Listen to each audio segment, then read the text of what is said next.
Sloboda je beh na dlhú trať. To je heslo benefičného behu pre pamäť národa, ktoré v Devínskej spolu s partnermi zorganizovalo občianske združenie Postbellum.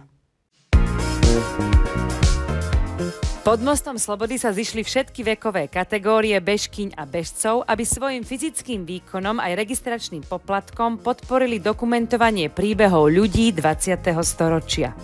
Ľudí, ktorí prežili hrôzy totalitných režimov, ale nikdy nevzdali svoj boj za slobodu, pravdu či ľudskosť. Je to druhý ročník po 0. ročníku, čiže už oficiálne tretíkrát sme tu s behom pre pamäť národa, s tým, že je to primárne bežecké podujatie, benefičné pre občianske združenie Postbellum, čiže všetky registračné poplatky sú de facto darmi pre našu prácu, pre dokumentovanie príbehov 20. storočia, vzdelávanie a rozprávanie o nedemokraciách, primárne teda 20. storočia. To hlavné podujatie súťažné je na trase, na trati, kde môžu účastníci a účastníčky bežať 5 alebo 10 kilometrov.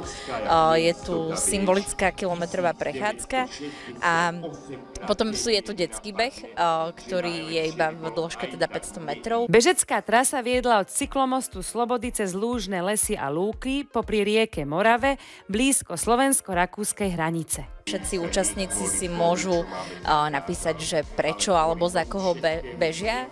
Mnohokrát sú to buď pamätníci, ktorých príbehy sme zdokumentovali, alebo rodinní príslušníci, alebo hodnoty, ktoré sú primárne spojené teda s demokraciou. Podujatie moderuje Michal Satmári a Zuzana Kovačič-Hanzelová, už tak tradične, dá sa povedať, a je pripravený teda aj sprievodný program pre deti. Je tu s nami celý deň Teatr komika, Roman Mihalka z Levíc, potom je tu DJ Škrupo a sú tu dve kapely, dva koncerty, Modré hory, a po vyhlásení výsledkov ešte bude Korben Dallas.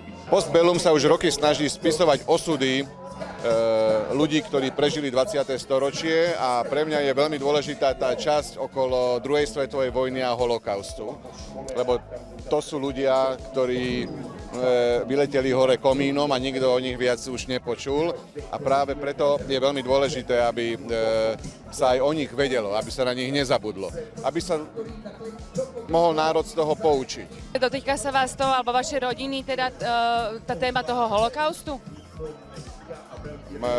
Mňa konkrétne áno, keďže vlastne som zo židovskej komunity a moji starí rodičia prežili holokaust a veľká časť mojej rodiny nie. A aj keď sme 80 rokov po vojne, tak to zlo sa stále vznáša a nikdy neodišlo úplne. Prečo je dôležité podporovať takéto podujatia? Nielen preto, aby si národ pamätal, ale preto, aby sa možno aj spamätal, preto, aby sme si pripomenuli nejaké dôležité momenty a hlavne, aby sme podporovali šport, lebo športom sa dostávame k tej zdravej mysli a ľahšie si aj pamätáme a ľahšie aj rozmýšľame. Atentát na predsedu vlády Roberta Fica, ktorý sa stal cez týždeň, ovplyvnil aj víkendový beh. Má to samozrejme vplyv na každodenný život, myslím, že celého Slovenska. Nemôžeme si zakrývať oči pred tým, čo sa odohralo. Samozrejme, že to ovplyvňuje aj toto podujatie, keďže je to verejné podujatie pre väčší počet účastníkov. Čiže máme zvýšenú komunikáciu aj s políciou Slovenskej republiky, zvýšené hliadky, zvýšenú bezpečnosť celkovo sa snažíme zabezpečiť. Začnem tými bezpečnostnými opatreniami, tak sú o mnoho väčšie, ako sme zvyknutí na našich podujatiach. To sa týka aj tejto akcie, všetkých, ktoré máme počas tohto víkendu. A čo sa týka spolupráce s organizátormi, tak samozrejme jedná sa o podujatie u nás pod našim cyklomostom na ulici na Mýte.